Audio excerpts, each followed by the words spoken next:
मेरे घर में ये हेरिडिटी प्रॉब्लम है, रेटिना प्रेगमेटोपैथी। आपको सपने आते हैं? जैसे नॉर्मल को सपने आते हैं नॉर्मल लोगों को, वैसे हमें भी सपने उस तरीके के ही आते हैं। हम 2-3 बार जब किसी जगह पे आते जाते हैं तो फिर हमें वहाँ पे किसी की नीड की ज़रूरत नहीं रहती।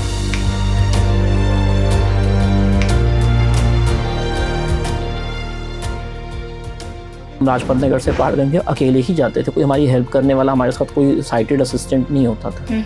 और हमारे बच्चे भी जो कॉलेजेस जाते हैं वो खुद ही जाते हैं। रोड क्रॉस करना और ये सब थोड़ा बहुत हेल्प लोगों की लेनी पड़ती है और कुछ हद तक हमें खुद भी पता चल जाता है कि हमें जैसे हम आइडिया लेते हैं, हमारा एक विजुअली चढ़ने का रहता है, हम एक आइडिया लेते हैं कि बस पहले राइट मुड़ेगी फिर लेफ्ट मुड़ेगी, उसके बाद हमारा दूसरा स्टैंड है। अब इस तरीके से हमें पता है कि 2 ब्रेकर आएंगे उसके बाद हमारा घर आ जाएगा।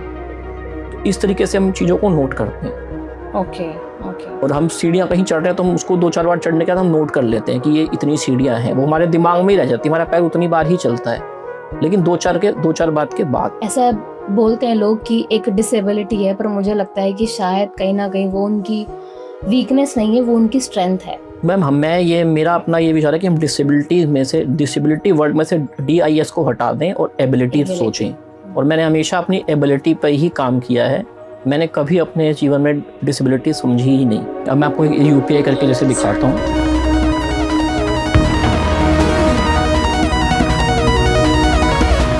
कैसे कर पाते हैं ये सब चीज़ें?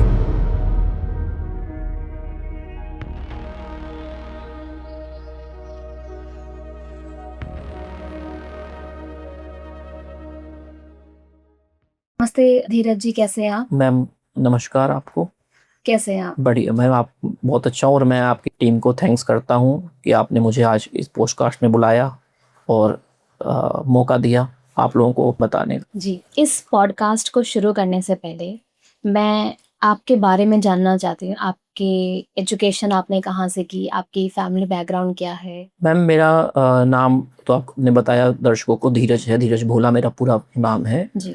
मैंने अपनी जो इनिशियल एजुकेशन है वो एक स्पेशल स्कूल से शुरू की, institution for the blind Lajpat Nagar से। मैंने अपना 8th क्लास तक मैं पास आउट हुआ।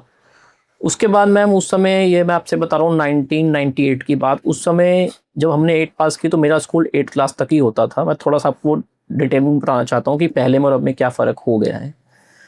उसके बाद फिर हमारे को किसी भी स्कूल ने एडमिशन नहीं दिया, आसपास के स्कूल ने, किसी भी नॉर्मल स्कूल ने हमें एडमिशन देने से डिनाई कर दिया। हम जितने भी लोग, मेरे दोस्त लोग थे। क्यों सर?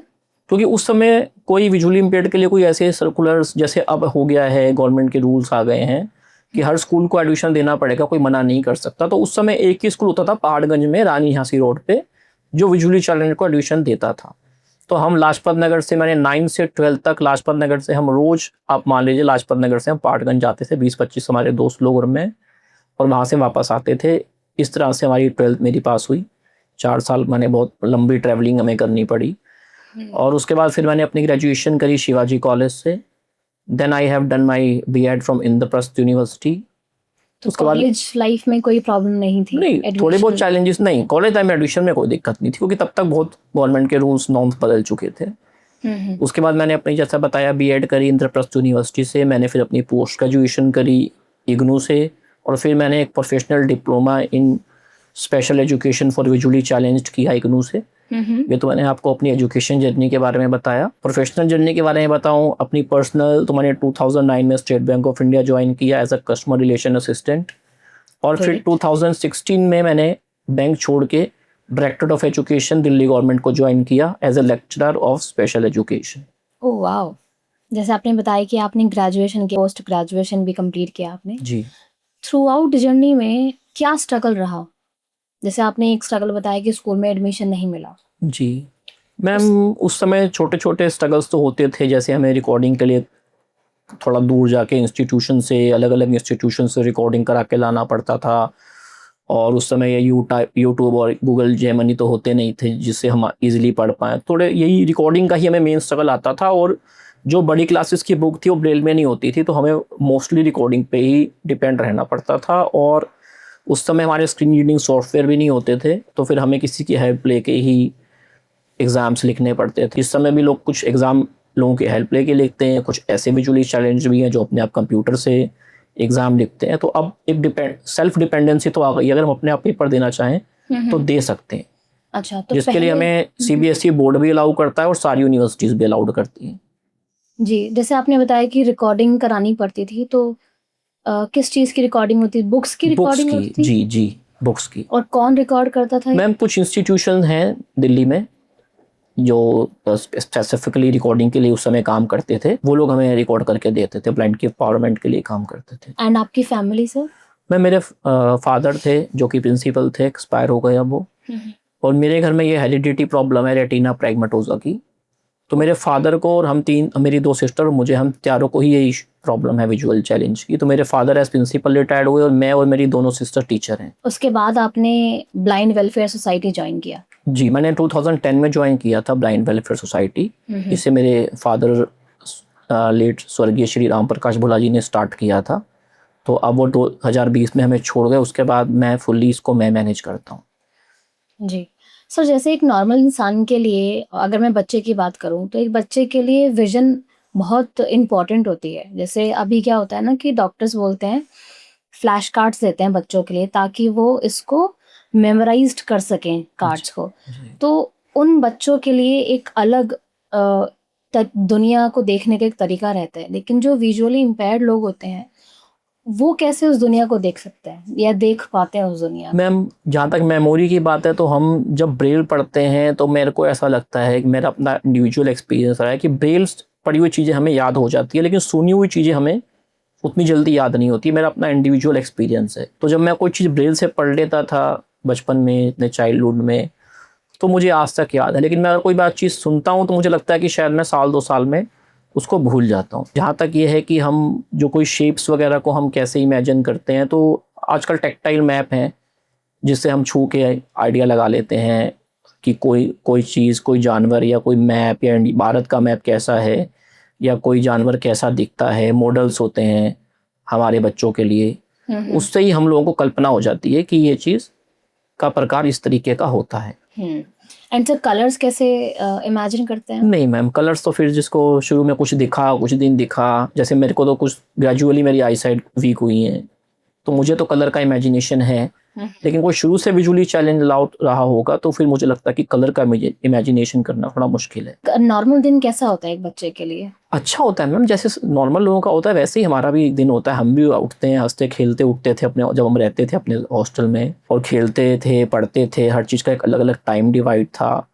हम क्रिकेट भी खेलते थे। अभी हमारी blind women cricket team world cup भी जीती है, आपने शायद देखा होगा। देखा सर, देखा। जी, और हम लोगों ने मेंस वर्ल्ड कप भी बहुत जीते। पैरा में हमारे बहुत सारे मेरे खुद के फ्रेंड्स जो है अलग अलग मेडल्स जीत के लाए। एक मेरा फ्रेंड है, उसने अर्जुन अवार्ड जीता।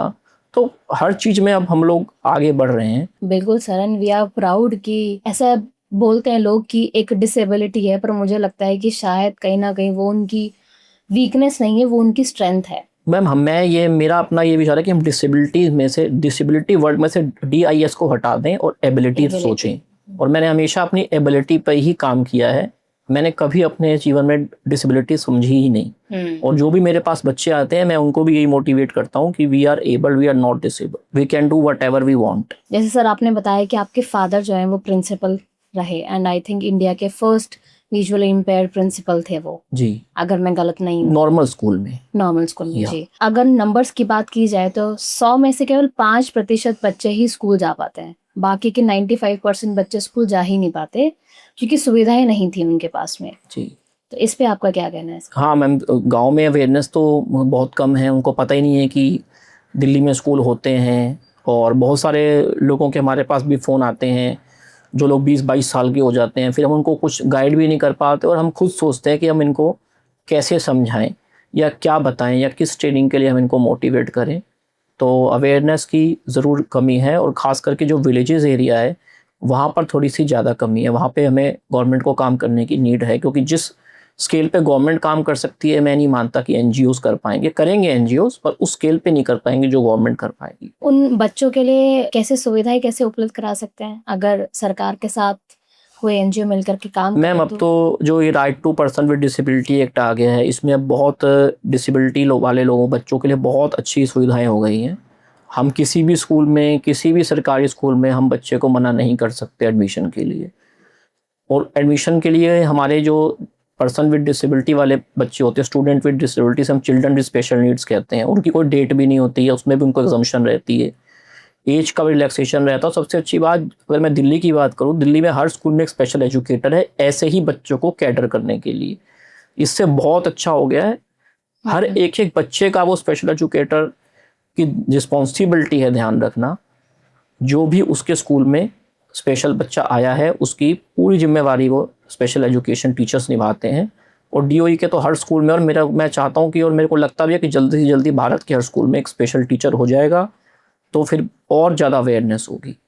आई मीन गवर्नमेंट स्कूल में आप बोल रहे हैं कि एक टीचर होना चाहिए। गवर्नमेंट स्कूल में है ही, और जितने भी रिकॉग्नाइज स्कूल हैं उनमें भी डीओई का मैं आपको बता सकता हूँ, दिल्ली गवर्नमेंट का, उनमें भी स्पेशल एजुकेशन टीचर होना ज़रूरी है, जिससे बच्चा भी आराम से पढ़ पाए। जी। अगर मैं अपनी बात करूँ तो मुझे अंधेरे से बहुत डर लगता है जी। जैसे ही अगर घर में एक भी लाइट ऑन ना होना तो मैं थोड़ा डिप्रेस्ड फील करने लग जाती हूँ, लोनली फील करने लग जाती हूँ। तो कभी आपको ऐसी फीलिंग आई है? नहीं मैम, अंधेरे से कोई ऐसा डर वाली फीलिंग आई नहीं है मेरे मन में तो कभी भी इस तरीके कैसे की। आप इस चीज़ को कैसे डिस्क्राइब कैसे करते हैं?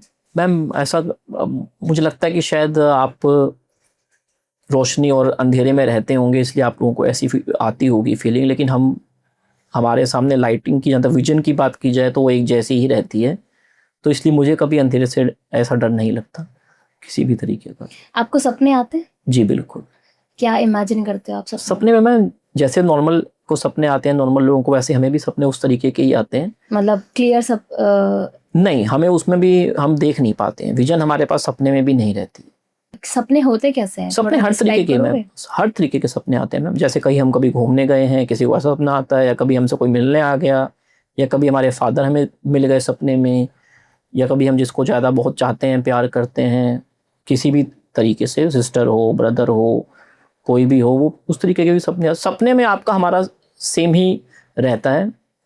जिस तरीके के सपने आप लोगों को आते हैं उस तरीके के सपने ही हमें भी आते हैं। जैसे आप मुझसे बात कर रहे हैं अभी जी, तो आप मुझे इमेजिन कर पा रहे हैं? हाँ जी, मैं इमेजिनेशन तो थोड़ी सी रहती है। इमेजिनेशन रहती है। बिल्कुल। जैसे अगर मैं इस रूम की बात करूं तो आप इस रूम को कैसे इमेजिन कर रहे हैं? जैसे इस साइड थोड़ी आपने मुझे डिस्क्राइब भी किया, ये राइट है मेरा, उधर मेरे को लगता है मेरे सामने मेरे कैमरामैन सचिन शायद खड़े होंगे, और इस साइड मैं अभी यहाँ से आया हूँ तो डोर है, तो थोड़ा सा मोबिलिटी मेरे को मिली है इस कमरे की। लेकिन अगर मैं 2-4 बार इस रूम में आ जाऊंगा तो मैं फिर इसको पूरा, इस रूम का पूरा समझ लूंगा और इस ऑफिस से भी अपने आप बाहर निकल जाऊंगा। कैसे कर पाते हैं ये सब चीज़ें? मैं वो मोबिलिटी होती है, मोबिलिटी की हमें ट्रेनिंग भी मिलती है, और मोबिलिटी से हमें एक आइडिया सा भी हो जाता है। हम 2-3 बार जब किसी जगह पे आते जाते हैं तो फिर हमें वहाँ पे किसी की नीड की जरूरत नहीं रहती। ओके। जैसे मैंने आपको बताया कि हम लाजपत नगर से पहाड़गंज अकेले ही जाते थे, कोई हमारी हेल्प करने वाला हमारे साथ कोई साइटेड असिस्टेंट नहीं होता था। और हमारे बच्चे भी जो कॉलेजेस जाते हैं वो खुद ही जाते हैं। रोड क्रॉस करना और ये सब थोड़ा बहुत हेल्प लोगों की लेनी पड़ती है, और कुछ हद तक हमें खुद भी पता चल जाता है कि हमें जैसे हम आइडिया लेते हैं, हमारा एक विजुअली चढ़ने का रहता है, हम एक आइडिया लेते हैं कि बस पहले राइट मुड़ेगी फिर लेफ्ट मुड़ेगी, उसके बाद हमारा दूसरा स्टैंड है। समझ रहे हैं आप? हमें पता है कि बस राइट मुड़िए, अब लेफ्ट मुड़िए, अभी पहली बार रुकेगी तो हमारा स्टैंड नहीं है, लेकिन अगली बार रुकेगी तो हमारा स्टैंड है। अब इस तरीके से हमें पता है कि 2 ब्रेकर आएंगे उसके बाद हमारा घर आ जाएगा। तो इस तरीके से हम चीज़ों को नोट करते हैं। Okay okay. और हम सीढ़ियाँ कहीं चढ़ रहे हैं तो हम उसको 2-4 बार चढ़ने के बाद हम नोट कर लेते हैं कि ये इतनी सीढ़ियाँ हैं, वो हमारे दिमाग में ही रह जाती है, हमारा पैर उतनी बार ही चलता है, लेकिन 2-4 बात के बाद। जैसे आपने बताया कि ट्रैवल का आप ऐसे रिकॉर्ड करते तो इतनी सारी चीजें याद रहती हैं? हाँ बिल्कुल मैम, मेमोरी हमारी अच्छी रहती है। सर आप अपने साथ कुछ चीजें लेकर के आए हो जी, जिससे जी। आप बताओगे कैसे टेक्नोलॉजी बिल्कुल। हेल्प करती जी है जी जी इन डेली लाइफ। जी। तो आप सबसे, हाँ जी, सबसे पहले मैम, जैसे आप मेरा फ़ोन ये देख रहे हैं, ये एप्पल का फ़ोन है और इसमें एक वॉइस ओवर नाम का एक फीचर होता है जिसको मैंने ऑन कर रखा है, आपको आवाज़ भी आ रही होगी। ठीक। 3 of 4. Zap. 2 new items.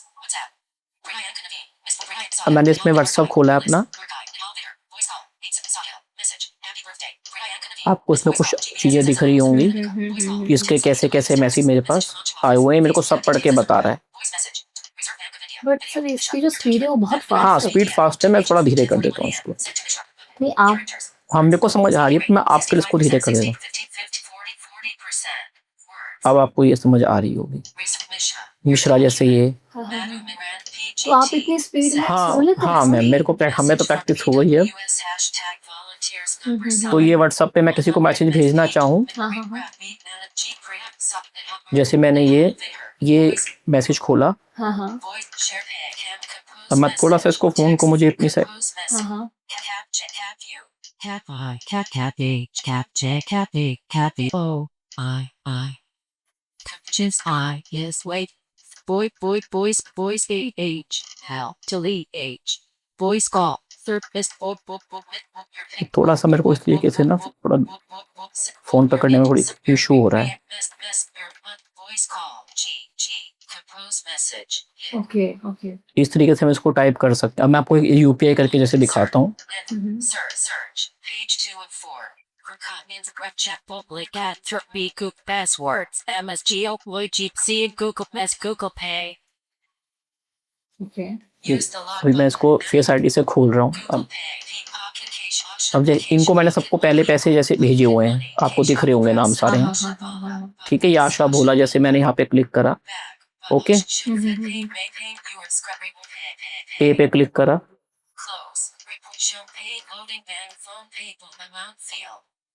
अब ये अमाउंट पूछ रहा है मुझसे,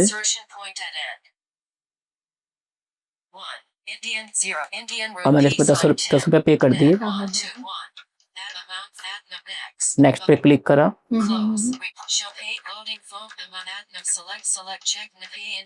पे पे क्लिक करा,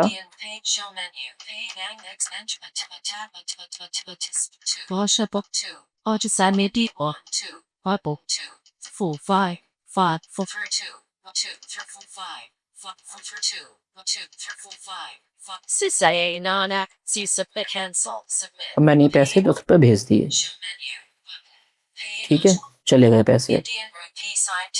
अब मैं चाहूँ तो ऐसे स्क्रीनशॉट लेके उनको व्हाट्सअप कर सकता हूँ, ओके ठीक है मैम। तो इस तरीके से हम लोग अपना सारा डेली रूटीन का काम कर लेते हैं। Okay this is amazing sir. ये सामाजिक विज्ञान की जैसे एक ब्रेल की बुक है, हमारा अतीत, भाग 2 कक्षा 7 के लिए इतिहास की पाठ्य पुस्तक। उसमें मैं आपको थोड़ा सा कहीं से भी ब्रेल पढ़ के इसमें बताता हूँ। ये ब्रेल 6 डॉट्स पे होती है मेन, और 6 डॉट से ही हम सारा इसको हर भाषा में पढ़ सकते हैं। 6 डॉट से होती है ये सारी चीजें, इसमें 6 डॉट से ही बनती है सिर्फ। ये हर उसमें 6 डॉट होते हैं, हर लेटर में 6 डॉट। हाँ, और उसमें उस 6 डॉट से ही एक अक्षर बनता है। जैसे आप ये देख सकते हैं 1 to 5, ये इसका मतलब है हा हिंदी में, और ये है रा। हर के बाद एक स्पेस आ गया। मैं करके देखूं सर? जी, ये है एक बॉक्स, आप कह सकते हैं ये वाला। एक सेकंड सर, मैं करूं तो 1 to 5 ये दूसरा है जिसपे आपकी उंगली है, ये 2 अक्षर हैं, ठीक है। और ये हर लिखा है, हर के बाद एक स्पेस है, उसके बाद लिखा है लिया, ला छोटी ई, या और बड़ा आ, लिया। हर लिया और मुझे मुक्त कर दिया, ये एक पूरी लाइन है। फिर इसके बाद एक फुल स्टॉप है। मतलब ये हिंदी में है? हाँ, तो ये इंग्लिश की भी होती है, इंग्लिश का भी यही 6 डॉट का सारा हिसाब होता है। तो हिंदी में जो आप ये 1 2 बोल रहे हो, 1 to 5 मीन्स होता है ह, फिर 1 2 3 5 मतलब होता है रा। ये पूरा लिखा है, हर लिया और मुझे मुक्त कर दिया, फुल स्टॉप, ये पूरी लाइन है। तो ये नहीं समझ आया सर, 1 2 मतलब हाँ, ये नहीं समझ। जैसे आपका ए लिखने का एक डिजाइन होता है, हाँ। वैसे ही हमारा ह लिखने का एक डिजाइन होता है। वो मैं भी आपको जब लिखूंगा तब समझ में आएगा। ओके। हर लिया और फिर नीचे जैसे ये लिखा है दर्शन और भक्ति, ये एक सब हेडिंग है। में से एक मंकर का जन्म 8वीं शताब्दी में हुआ था।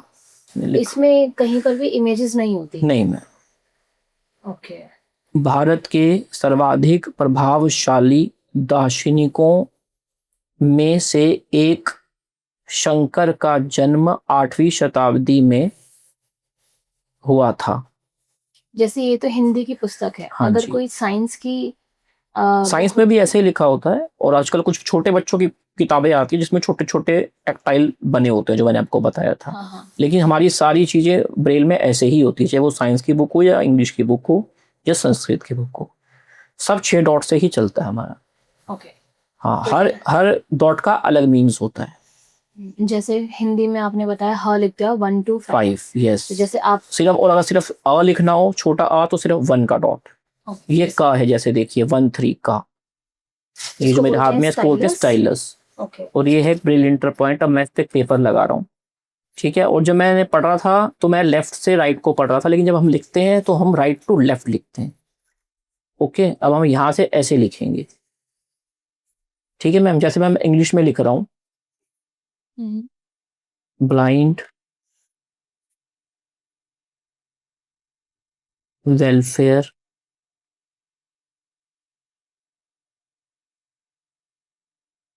सोसाइटी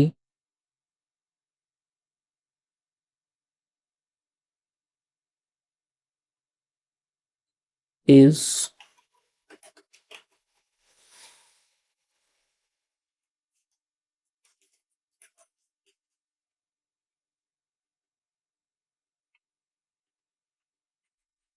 committed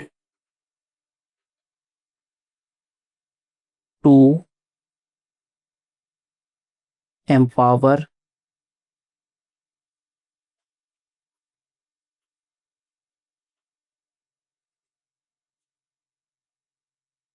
people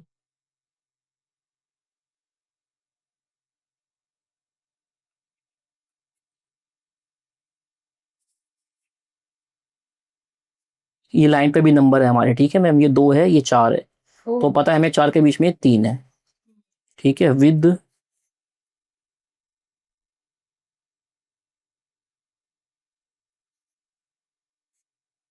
विजुअल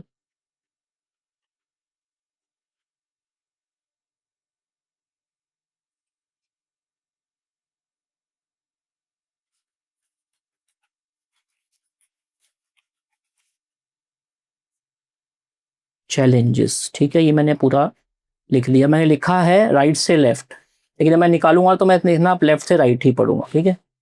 ये देखिए, अब इसको पढ़ा ऐसे जाएगा। ये है बी, ये है एल, ये है आई, ये है एन, ये है D. Blind welfare society is committed to empower people with visual challenges।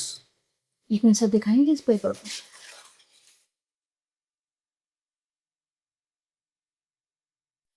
और उसको पढ़ेंगे कैसे, जैसे आपने जो हाँ फर्स्ट लेटर है वो कैसे पढ़ेंगे? हाँ, जैसे फर्स्ट लेटर हमने ये लिखा है मैम, ये बी। जब मैं ये 1 और 2 प्रेस करूंगा तो इसका मतलब है बी। फिर हम अगले बॉक्स में आ जाएंगे। यहाँ मैंने 1 2 3 प्रेस किया था, इसका मतलब था एल। फिर हम अगले में आ गए, यहाँ मैंने 2 और 4 किया, ये हो गया आई। फिर यहाँ मैंने 1 3 4 5 किया, वो हो गया एन। और यहाँ मैंने 1 4 5 किया, वो हो गया डी। तो टोटल बन गया ब्लाइंड। फिर हम स्पेस देंगे। तो हर अक्षर का एक अलग सिंबल है, एक अलग अलग लेटर है। मतलब जैसे हम लोग नॉर्मली जो ABCD पढ़ते हैं, हाँ, उसका हमारा हर उसको अलग तरीके से पढ़ते हैं। आप जैसे आप dots के एक, हिसाब आपका ए का शेप है, लेकिन हमारा ए का निशान है सिंगल, एक का बिंदु, ठीक है। बी आपका अलग शेप है, हमारा 1 2 बी होता है, हमारा फिर 1 4 सी होता है, 1 4 5 हमारा डी होता है। हर बॉक्स का एक अलग हर अक्षर का एक अलग सिंबल है हमारा, जो डॉट्स पे चलता है। ओके। और जी। अगर Z लिखना हो तो जेड के लिए हम लिखेंगे 1 3 5 6। 1, अच्छा डॉट्स बता रहे हो आप, हाँ 1 जी, 3 हाँ जी, 5 6। 1 3 5 6 ये जेड का डॉट है। 26 के 26 जो इंग्लिश के करेक्टर है, उसका हमारा एक अलग डॉट है सर का, A to Z। ओके। और सारे ही लेटर्स जो हैं 6 बिंदु पे चलते हैं। हाँ जी। सिमिलरली हिंदी में भी हाँ, यही अब जो अगर 1 2 बी होगा, जैसे मैंने कहा 1 2 बी है, तो 1 2 कोई और करेक्टर, कोई भी करेक्टर 1 2 नहीं हो सकता, क्योंकि 1 2 बी की पहचान है। ऐसे अगर सिंगल 1 ए, अगर हमारी ए की पहचान 1 का डॉट है, तो कोई और 1 का डॉट और अदर किसी चीज की पहचान इंग्लिश में नहीं हो सकता। तो सारे लेटर्स 6 डॉट्स में कवर हो जाते कवर हो जाते हैं, बिल्कुल। और ये हमारा इन्वेंशन लुई ब्रेल ने किया था। जी। लुइस ब्रेल उनका नाम था, जो कि फ्रांस के थे। हैं। उन्होंने हमारी ब्रेल का इन्वेंशन किया था। फिर धीरे धीरे डेवलप हो के 6 डॉट्स में आई है। और इसको समझने में कितना टाइम लगता है? मैम ये तो फिर जैसे हर किसी की अपनी अपनी स्किल होती है, ओके। कोई जल्दी कोई लेट। हम्म। जी। एंड ऐसी आप शेप्स भी बना सकते हैं या नहीं? नहीं, टैक्टाइल शेप ऐसे नहीं बना सकते, उसके लिए हमें अलग से प्रेसेस का सहारा लेना पड़ता है। जैसे ब्रेल में नहीं बना सकते हम tactile। नॉर्मली एग्जाम्स में हमें 3 घंटे मिलते हैं, जी, तो ऐसे हमें हर 1 घंटे पर 20 मिनट्स एक्स्ट्रा मिलते हैं, और जो मैप वाले क्वेश्चन रहते हैं वो एग्जाम्प्टेड रहते हैं हमारे लिए, उसके लिए हमारे पास अलग क्वेश्चन रहता है। अच्छा। हाँ, और बस शेप्स बनाने का होता है, शेप्स टैक्टाइल शेप्स बनती है, और वो अलग प्रेस का या अलग उसके लिए अलग चीज़ों का हमें यूज़ करना पड़ता है। ब्रेल में शेप बनाना पॉसिबल नहीं। अच्छा, और अगर साइंस का कोई प्रैक्टिकल होता है वो कैसे? साइंस का प्रैक्टिकल जो होता है मैम, उसका फिर एक रहता है, हमारा टीचर्स हमें गाइड करते हैं किस तरीके से करना है, क्योंकि मेरे पास सही सच बताऊं, मेरे पास 8 के बाद साइंस नहीं रहा, इसलिए मैं आपको इसमें अच्छे से नहीं बता पाऊंगा, लेकिन आजकल बच्चे यूज साइंस लेते हैं, 12th तक भी लेते हैं। हाँ, जैसे मैंने एक मूवी देखी थी श्रीकांत, जी जी जी आपने जी, भी? हाँ बिल्कुल हाँ, बिल्कुल। तो उसमें उन्होंने साइंस ली थी, जी साइंस के स्टूडेंट थे वो। जी जी। तो मैं यही समझना चाहती हूँ कि कैसे नहीं साइंस मैम, कैसे पढ़ी मैंने आपको बताया मेरे पास 8 के बाद साइंस नहीं रहा, इस पे I am not the right person to tell you about this, okay लेकिन मेरे को लगता है कि टैक्टाइल मैप के से ही हुआ होगा काफ़ी हद तक, ओके। उससे ही उनको शेप समझ में आई होगी, किस चीज़ की शेप किस तरीके की होती है। ओके। जी और कुछ है जो आप मुझे दिखाना चाहते हैं? हाँ, और मैं आपको अपना लैपटॉप दिखा सकता हूँ। लैपटॉप। अब मैं सबसे पहले आपको अपना आउटलुक जैसे खोल के दिखा रहा हूँ।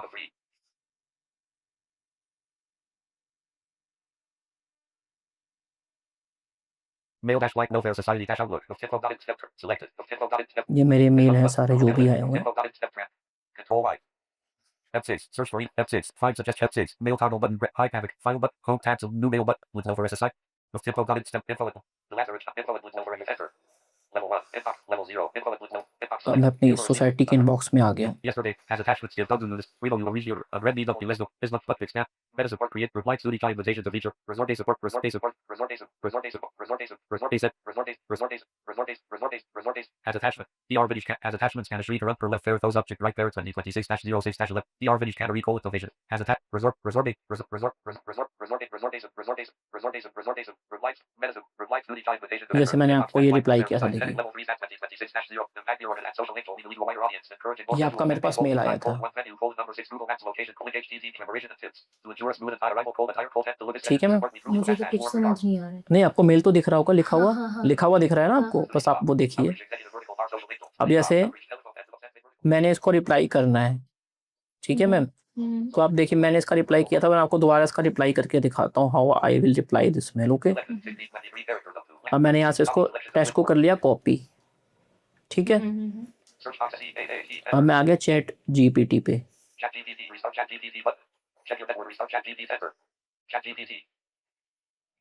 ठीक है। अब मैं इसको ये लिखूंगा यहाँ पे कि how I am using the technology, reply this email stating our consent and we will reach the venue on time। अब मुझे मैंने इंस्ट्रक्शन दे दी जो मुझे चाहिए, राइट। अब मैंने इस पे मेल पेस्ट कर दिया, अब ये मुझे रिप्लाई बना के देगा, देखिए।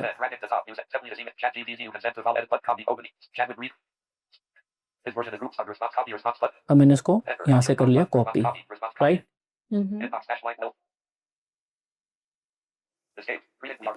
अब मैं इस पे आ गया, फिर अब मैंने रिप्लाई टू ऑल कर दिया। अब मैं यहाँ पे अपना टाइप वो पेस्ट कर दूंगा, ठीक है। अब ये मैं ये जो फालतू की ऊपर की चीज है ये मैंने हटा दी, ठीक है।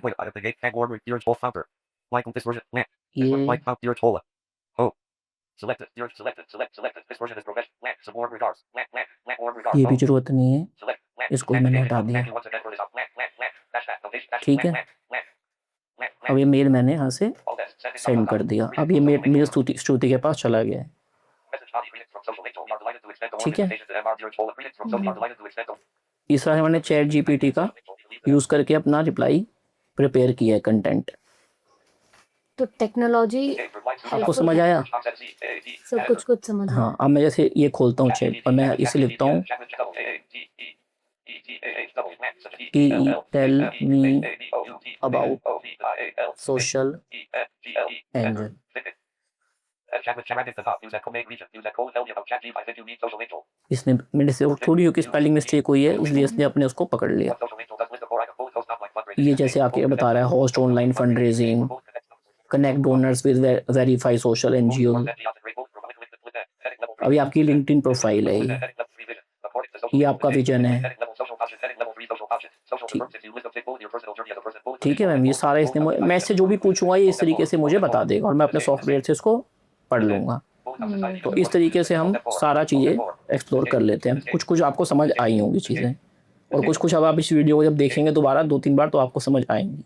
ऐसे आप मेल्स हाँ, और मेल्स और रिसर्च वर्क, हाँ जो भी है हम गूगल पे कुछ हमें देख रहे हैं, मतलब ये सब कुछ मैं वो कर सकता हूँ जो आप कर पा रहे हैं। जी से इंटरेस्टिंग था सर, जी, जो इतना स्पीड में बोल रहे हाँ, थे वो नहीं बिल्कुल, समझ आया मुझे। बस बिल्कुल बिल्कुल मैं बिल्कुल भी मैं 100% विजुअली चैनल, आप ये कोई भी ना सोचे कि मुझे कुछ दिख रहा है, मैं कुछ देख के नहीं कर रहा हूँ, मैं सिर्फ सुन के कर रहा हूँ जितना भी कुछ कर रहा हूँ। 2010 में ब्लाइंड वेलफेयर सोसाइटी को ज्वाइन किया, जी उसके बारे में बताइए सर, कैसे शुरुआत हुई सोसाइटी की?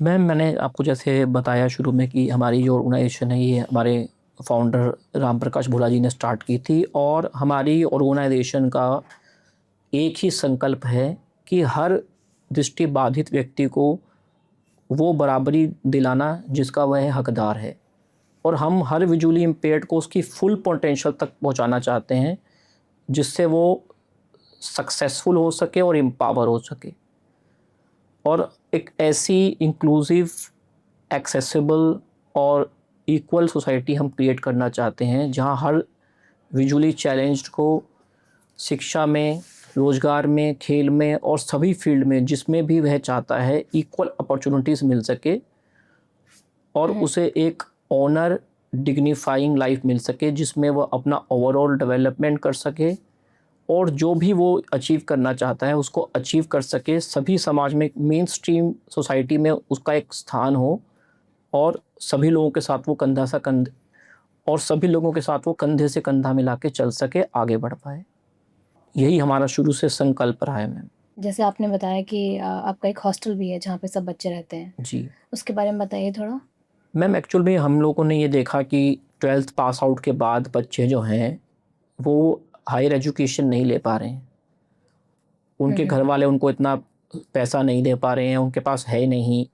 तब हमने इस शेल्टर को स्टार्ट किया था। हमने 2 लोगों से एक रेंटेड बिल्डिंग में स्टार्ट किया था जो आज 40 बच्चों को हम इन हाउस करते हैं और इन्हें हम फ्री शेल्टर के साथ साथ असिस्टिव डिवाइसेस, जैसे मैंने आपको लैपटॉप दिखाया, आपने समझा होगा how important it is for our education. बिल्कुल सर, बिल्कुल। लैपटॉप से लेकर के सारा इनका जितने भी कपड़े, क्लोथ, शूज़ वगैरह होते हैं, इनके साथ साथ हम हर बच्चे को मंथली स्कॉलरशिप भी देते हैं जो इनका रीडिंग एक्सपेंसेस निकल सके या इनको कहीं आना जाना, जो पर्सनल इनके खर्चे हैं वो भी निकल सके। और हमारे यहाँ से आमतौर पे हर साल 3-4 बच्चे जॉब पे लगते हैं। और आपके इस नोएडा में भी हमारे एक लड़की रितु रहती थी जो हमारे यहाँ आई, उन्होंने हमारे यहाँ से ग्रेजुएशन किया। आज सेक्टर 51 में PNB ब्रांच में वो हमारे जॉब करती हैं और कई बच्चे रेलवे में, टीचिंग में, अदर बैंक्स में जॉब आज भी कर रहे हैं। अभी भी आपको लगता है कि कहीं कमी है? मैम, हम लोग तो अपनी ओर से कोशिश करते हैं कि हम जितना अच्छे से अच्छा हो सकें और करें, और कमियां तो हैं। आज जैसे मैं अगर विजुअली इम्पेयर्ड की दृष्टि से बात करूं, मैंने अभी आपको जैसे एप्पल का फ़ोन दिखाया, जब भी कोई US बेस्ड कंपनी कुछ बनाती है तो वो ना केवल विजुअली इम्पेयर्ड को, एक हेयरिंग इम्पेयर्ड को, हर किसी डिसेबिलिटी को एक अपने मन में रख के चलती है। लेकिन हमारे इंडिया में अभी ऐसा नहीं है। हर बिल्डिंग एक्सेसिबल नहीं है जहां हम खुद जा सकें, जो व्हील चेयर फ्रेंडली भी हो, डिसेबिलिटी विजुअल इम्पेयर्ड के लिए भी एक्सेसिबल हो।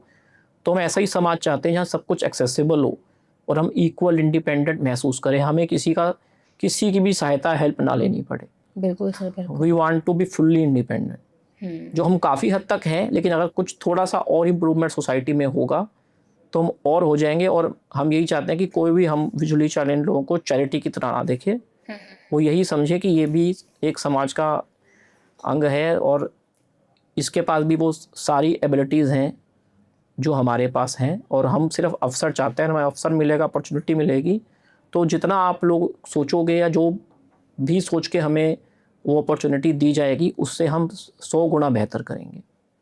जी सर, बिल्कुल। जैसे आपने बताया कि आपके पास 40 बच्चे हैं अभी, तो उनकी क्या कहानी है? वो कैसे आपके आपके पास पहुँचे? मैम, मैंने आपको बताया कि हमारे यहाँ सारे बच्चे ग्रेजुएशन, पोस्ट ग्रेजुएशन, बीएड के ही रहते हैं। तो 12th पास आउट के बाद उन्हें पता होता है कि ये हॉस्टल अच्छा है, यहाँ हमें कोई चार्जेस नहीं देने पड़ेंगे, हम लोग स्ट्रेस फ्री होके पढ़ाई कर पाएँगे, हमें खाना-पीना भी अच्छा सुबह से रात तक मिलेगा, प्लस स्कॉलरशिप मिलेगी, हमारी पूरी गाइडेंस होगी। तो माउथ टू माउथ सुन के हमारे यहाँ पे बच्चे आते हैं। और सारे बच्चे हमारे दिल्ली से बाहर से ही आते हैं, बहुत दूर-दूर से, बिहार से, उत्तर प्रदेश से, मध्य प्रदेश से। और मैं आपको बताता हूँ, ये खुद ट्रैवलिंग करते हैं, ऐसा नहीं है कोई इनका माँ-बाप इनको बार-बार छोड़ने आते हैं, ट्यूशन के टाइम आते हैं इनके माता-पिता। उसके बाद ये सब टिकट बुकिंग भी खुद कर लेते हैं अपनी आईआरसीटीसी की वेबसाइट से, खुद चले भी जाते हैं, कैब खुद बुक करते हैं, उबर ओला के कैब एक्सेसिबल हैं, खुद अपने आप बुकिंग करते हैं, अपने आप जाते हैं, फुल्ली इंडिपेंडेंट है हमारे बच्चे। जी। मतलब ऐसा नहीं है कि पेरेंट्स सपोर्ट नहीं करते हैं, पेरेंट्स भी सपोर्ट करते हैं। बिल्कुल सपोर्ट, पेरेंट्स, हर पेरेंट्स चाहता है अपने बच्चे का सपोर्ट करना। आपको बहुत कम ऐसा पेरेंट्स मिलेगा जो सपोर्ट ना करना चाहे, लेकिन उनके पास सपोर्ट की एबिलिटीज नहीं होती। मैं ये बिल्कुल नहीं कहूँगा कि पेरेंट्स सपोर्ट नहीं करते। पेरेंट्स अपनी ओर से पूरी कोशिश करते हैं अपने बच्चों का सपोर्ट करने की। कोई ऐसी कहानी है सर जो आप शेयर करना चाहते हो, कोई इंस्पिरेशन स्टोरी? हाँ मैम, जैसे मैंने बताया, बच्चे हमारे यहाँ बहुत सारे बच्चे होते हैं वैसे तो, पर एक लड़की जैसे थी, तो वो 12th पास आउट के बाद उसके घर वालों ने उसे बिठा दिया, ट्रेन में बिठा दिया, ये सोच के भाई कहाँ जाएगी कहाँ ना जाए, उनको कोई मतलब नहीं था। बहुत कम ऐसे पेरेंट्स होते हैं, पर होते तो हैं ही। फिर उसको हमारे पास नई दिल्ली रेलवे स्टेशन से फ़ोन आया, हम वहाँ गए, हमने उस बच्चे को लाए और उसको हमने मोटिवेट करा आगे पढ़ने के लिए, और बहुत उसकी गाइडेंस करी हम लोगों ने। और उसने मतलब भी रैंडम ट्रेन में बिठा दिया जी, और कहीं भी जाए दिल्ली की ट्रेन में बिठा दिया, क्योंकि अधिकतर लोगों को पता होता है कि दिल्ली में ही विजुअली इम्पेयर्ड थोड़ा अच्छा है, तो दिल्ली की ट्रेन में बिठा दिया उसे। और वो इधर आई नंगे पैर, वो हमारे यहाँ पे आई थी। तो दिल्ली पुलिस से फिर हमें फ़ोन आया, हमने उसको रेस्क्यू किया, उसको हमने बहुत काउंसलिंग करी, मेंटली भी वो डिस्टर्ब थी, डिप्रेस थी, पर 12th पास आउट थी। फिर हमने उसे ग्रेजुएशन कराया और आज वो बैंक में जॉब कर रही है और अपने पैरों पे खड़ी है।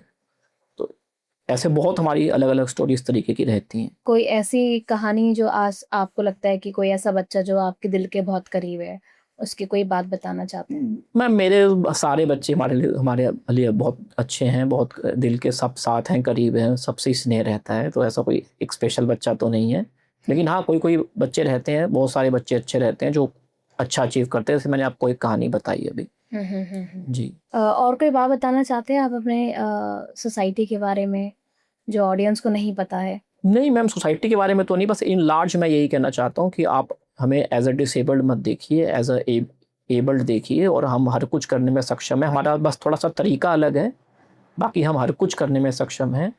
और आप हमें इस चीज़ में सभी लोग हेल्प करिए कि हर एक विजुअली इम्पेयर्ड अपने आप को मेन स्ट्रीम सोसाइटी का एक हिस्सा समझे।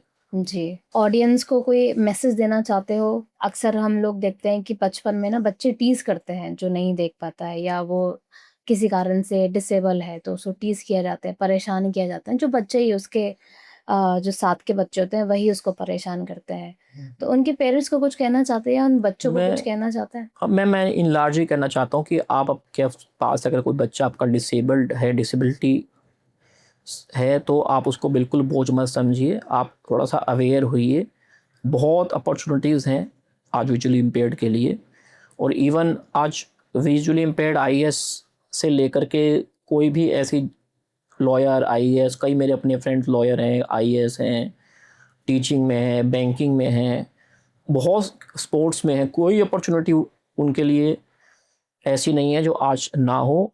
आप थोड़ा सा अवेयर होइए और थोड़ा सा आप एफर्ट्स लगाइए, जैसे आप नॉर्मल बच्चों के साथ भी लगाते हैं। वो आपको उससे बेहतर करके देगा जितनी आपने एक्सपेक्टेशन की होगी। और जैसे आपने अभी कुछ इक्विपमेंट्स दिखाए, आपको लगता है कि और भी इक्विपमेंट्स बनने चाहिए? हाँ, धीरे-धीरे मैम वो डेवलप होते ही रहते हैं, बन रहे जैसे हैं। कोई एक ऐसा इक्विपमेंट जो आपको लगता है कि हमारे लिए बहुत हेल्पफुल होगा? हाँ मैम, अभी तो मेरे को सबसे हेल्पफुल स्क्रीन रीडिंग सॉफ्टवेयर और लैपटॉप ही लगता है इस समय तो। बाकी और बहुत सारे अलग अलग तरीके के आज चीज़ें हैं, अवेलेबल हैं। ब्रेल एम्बॉसमेंट हैं जिसको हम प्रिंट को ब्रेल में निकाल सकते हैं, चीज़ों प्रिंट को, को? हाँ जी, चीज़ों को स्कैन कर सकते हैं, किसी उसको स्कैन करके किसी अदर लैंग्वेज में हम ट्रांसक्रिप्ट कर सकते हैं। तो आज अलग अलग तरीके के बहुत सारे टूल्स अवेलेबल ऑलरेडी हैं और धीरे धीरे लोग उसको डेवलप भी कर रहे हैं। कोई ऐसा टूल जो आपने सोचा हो कि हमारे लिए बनना चाहिए जो अभी तक नहीं बना हो? हाँ मैम, मेरा बस ये है कि थोड़ा मैं ये चाहता हूँ कि हमारे लिए कोई वॉक का एक सॉफ्टवेयर होना चाहिए जो हम कान में लगा लें और वो हमें इंस्ट्रक्ट करता रहे कि अब आपको राइट होना है या लेफ्ट होना है। ये ऐसा जरूर मैं कोई सॉफ्टवेयर एक चाहता हूँ और ओके। थोड़ा फास्टली करे प्रोसेस, ताकि हम, क्योंकि देर में प्रोसेस करेगा तो हम उतने में तो पार कर जाते हैं चीज़ों को, जिससे हमें चलने में भी किसी की हेल्प, किसी का हाथ ना पकड़ना पड़े। आजकल लोग तो एआई की बहुत बातें करते हैं, तो एआई आपके लिए हेल्पफुल है? हाँ बिल्कुल मैम, एआई का मैंने आपको करके भी दिखाया, जैसे कि चैट जीपीटी, गूगल लाइव से हम बहुत, जेमिनी से हम बहुत कुछ पूछते हैं। किसी को अगर शर्ट का कलर पूछना हो वो जेमिनी बता देता है। और कलर को डिकोड कर पाते हैं जी, या? हम पैंट शर्ट दिखा के उससे पूछते हैं कि ये ठीक लगेगी, आपस में मैच हो रही है, तो वो अच्छे से डिस्क्राइब कर देता है चीज़ों को। ओह अच्छा। जी। तो जैसे आज जो आपने पहना है, आपने जेमिनाई से पूछा? नहीं, आज तो खैर मैंने नहीं पूछा, आज तो मेरी वाइफ ने मुझे दिया है, आज तो मैंने नहीं पूछा। तो आपकी वाइफ? हाँ मेरी वाइफ साइटेड है। अच्छा, ओके ओके। आप पिताजी के बारे में कुछ बताना चाहते हाँ मैंने आपको बताया, मेरे पिताजी ने भी बहुत लाइफ में स्ट्रगल किया है। हैं? 1971 में उनकी जॉब लगी, उस समय रिजर्वेशन भी नहीं होता था और वो पहले टीचर थे जो पॉलिटिकल साइंस के लगे, अदरवाइज लोग म्यूजिक में ही ब्लाइंड को लगाते थे। ऐसा क्यों? तो क्योंकि उस समय यही मानते थे कि ब्लाइंड सिर्फ म्यूजिक ही बजा सकता है। फिर उस समय एक विजय मल्होत्रा जी हमारे एक लेफ्टिनेंट गवर्नर होते थे दिल्ली के, आई थिंक, तो उनके पास वो गए कि भाई जब आपको मेरे को जॉब नहीं देनी तो आपने मुझे स्कॉलरशिप भी क्यों दी पॉलिटिकल साइंस में एमए करने के लिए। फिर उनको जॉब मिली और वो प्रिंसिपल से एज प्रिंसिपल रिटायर हुए, मैंने आपको बताया। तो उनसे ही मेरे को बहुत मोटिवेशन मिलती है। जब जब मेरे को, मैं डिमोटिवेट किसी भी चीज़ के लिए होता हूँ तो मैं उनसे ही, उनको याद करके ही मोटिवेशन लेता हूँ। तो उनकी स्ट्रगल और आपके स्ट्रगल में तो काफी बहुत अंतर फर्क है, होगा। उन्होंने बहुत स्ट्रगल किया है। उस समय उस समय कुछ नहीं होता था, विजुअल इम्पेयर्ड के लिए कुछ होता ही नहीं था उस समय। बस आई थिंक एक वो केन स्टिक होती जी थी। जी जी जी जी। अभी आप यूज करते हैं? अब हाँ, यूज़ मैं बिल्कुल करता हूँ। ओके। मैं आज, मेरे पास चाहे कितनी भी सुविधाएं हैं, लेकिन मैं अभी भी अपना कोई स्ट्रगल भूला नहीं हूँ और मैं वो हर कुछ कर सकता हूँ जो मेरे को लगता है, जो मैं पहले करता था। जब मैं अकेला ट्रैवलिंग करता था तो मैं कोशिश करता हूँ इंडिपेंडेंट रहने की। अब कोई साथ होता है तो फिर वो यूज़ नहीं करने देता केन, अदरवाइज मैं जब कभी अकेला जाने का मौका मिलता है तो यूज़ करता हूँ। तो एंटरटेनमेंट के लिए जैसे लोग मूवीज जाते हैं, घूम हाँ जाते आजकल हैं। हम, आपको बताता हूँ मैं, आज मूवीज़ की हम बात करें, आजकल नेटफ्लिक्स में आप जब मूवी चलाते हैं तो एक ऑप्शन वहाँ पे भी एक ऑप्शन आता है ऑडियो डिस्क्रिप्शन का। वो हमें सब बताता है कि वीडियो में क्या हो रहा है, कौन किसको कौन सी कलर की गाड़ी से कोई उतर रहा है। अभी जैसे मैंने पिक्चर देखी धुरंधर 1, 2, सब में बहुत अच्छा ऑडियो डिस्क्रिप्शन था। वो नेटफ्लिक्स पे भी है, वो जियो हॉटस्टार पे भी है। तो मूवी वाले सिनेमा भी हमारे लिए एक्सेसिबल बन रहा है। तो क्या याद है धुरंधर 2 से आपको? धुरंधर 2 पूरी देखी, अच्छी लगी मुझे धुरंधर 2 कोई की। एक सीन बताइए उसका। एक सीन में मेरे को वो वहाँ पे ज़्यादा अच्छी लगा जब वो पता चलता है कि वो जो इकबाल है वो भी इंडिया से ही गया हुआ है, जब वो उसको छोड़ने आता है। हाँ। तब जब चलता है पता, जब इकबाल बताता है कि मैं भी इंडिया से ही हूँ, वो सीन मुझे अच्छा लगा। ओके जी। तो आप ऐसे जब वो हमजा को छोड़ने आता है। हाँ लास्ट में जब यस आप yes, that scene I like. Okay, तो ऐसे आप मूवीज भी देखते हाँ हैं? बिल्कुल, मूवी देखते और हैं। यूट्यूब games पे और- यूट्यूब पे मेरे को कहानियां सुनना ज़्यादा अच्छा लगता है। मैं क्राइम तक काफ़ी सुनता हूँ, एक चैनल है आज तक का, क्राइम तक। और यूट्यूब पे मुंशी प्रेमचंद की कहानियां मुझे अच्छी लगती हैं। उपन्यास में मुझे पढ़ना अच्छा लगता है। इस तरीके से एंटरटेन होते हैं मैम। और कभी कभी कहीं पिकनिक स्पॉट पे भी चले जाते हैं कभी। कोई ऐसा स्ट्रगल जो आपको लगता है कि आज भी जो विजुअली इम्पेयर्ड लोग हैं वो? लोगों को अवेयर करना, बस यही एक चीज़ है जो मुझे लगता है कि लोग अवेयर नहीं है। लोग सोचते हैं ये कंप्यूटर भी यूज़ कर रहे हैं तो ये कोई भगवान की शक्ति है, ऐसा नहीं है, टेक्नोलॉजी है। बस ये लोगों में अवेयरनेस पहुंचाना चाहता हूँ मैं। I want to aware the people about the abilities of people with visual challenges. अगर ये ऑडियंस इस वीडियो को अगर कोई देख रहा है, जो भी ऑडियंस है, अगर आप उनको अवेयरनेस के ऊपर कुछ समझाना चाहते हैं, कुछ कहना चाहते हैं, जस्ट आपके सामने कैमरा है। मैं ऑडियंस को मैं ये कहना चाहता हूँ, मैंने आपको, जैसे मैंने पहले भी इस पॉडकास्ट में कहा कि हम लोग फुल्ली एबल्ड हैं, हमारी थोड़ी सी तरीका सीखने का अलग है और करने का थोड़ा सा अलग है। बाकी हम कर वो सब सकते हैं जो आप कर पा रहे हैं। तो आप लोग हमें अपॉर्चुनिटीज़ दीजिए और हम लोग आपको जितना भी आप सोच रहे हैं उससे बेहतर करेंगे, और आप हमारे बारे में अवेयर हुई है। आजकल अवेयर होना बहुत आसान है, किसी भी AI टूल से आप पूछ सकते हैं हमारी एबिलिटीज़ के बारे में, हमारी सक्सेस स्टोरीज़ के बारे में। और आप हमें एक चैरिटी की तरह मत समझिए, आप हमें भी इस मेन स्ट्रीम सोसाइटी का ही एक हिस्सा समझिए। यही मैं आप लोगों से रिक्वेस्ट करता हूँ, अपील करता हूँ, और उम्मीद करता हूँ आप ज़रूर इस चीज़ को समझेंगे और हमें भी एक उचित स्थान समाज में देंगे। सरकार मददगार है? बिल्कुल मैम, सरकार ने हमारे लिए भी जो 2016 में right to person with disability act आया, उसमें हमारी डिसेबिलिटी जो 21 हो गई अब, और अदर जो डिसेबिलिटी वाले छूट रहे थे जैसे एसेट अटैकर थे, जो एसेट सर्वाइवर सॉरी, तो उनको भी अब एक जगह मिली, और भी बहुत अलग अलग चीज़ें आई। उस एक्ट के बारे में थोड़ा बताइए। हाँ मैम, उसमें यही है कि मेन उसमें यही है कि सरकार हमें और अधिक अपॉर्चुनिटीज़ देना चाहती है, इक्वलिटी देना चाहती है, इंडिपेंडेंस देना चाहती है। वो पहले क्या होता था सर, बहुत ही रेयर ऐसा होता था कि हम किसी विजुअली इम्पेयर्ड को देख रहे हैं तो पहले ना काला चश्मा लगा करके चलते थे, जी तो उससे समझ में आता था कि हाँ ठीक है, मतलब इनको आई थिंक दिख नहीं रहा है इसलिए। जी बट धीरे धीरे करके वो समझ में आया है कि वो तो सिर्फ उस टाइम में, क्योंकि उनके पास सुविधा ही नहीं थी, लोग समझ नहीं पाते थे, इतनी इतनी भीड़ होती थी कि उसमें से उनको ये बताना कि कोई एक ऐसा इंसान भी है जो चल अपने आप रहा है, तो उसको भी जगह दीजिए बराबर से। जी सो वो करते करते मैं आपको देख पा रही हूँ, तो आप इंडिपेंडेंटली सारा काम कर पा रहे हैं और अच्छा लग रहा है सर देख करके। जी। तो ऐसे ही आप मोटिवेट करते रहें लोगों को, और हमें भी। Thank you so much sir आपका इस पॉडकास्ट में आने के लिए। कुछ अगर हमसे गलत शब्द, अगर मैंने कुछ आपसे गलत पूछा हो या कुछ गलत कहा तो उसके लिए बहुत नहीं बहुत नहीं, क्षमा। ऐसा कुछ नहीं रहा मैम, और मैं भी आप पूरी सोशल एंजल टीम का थैंक्स करता हूँ कि आपने मुझे टाइम दिया, अपॉर्चुनिटीज़ दी कि मैं इस पॉडकास्ट में आऊँ और आपकी ऑडियंस से संवाद कर सकूँ, बात कर सकूँ, उन्हें समझा सकूँ। Thank you so much.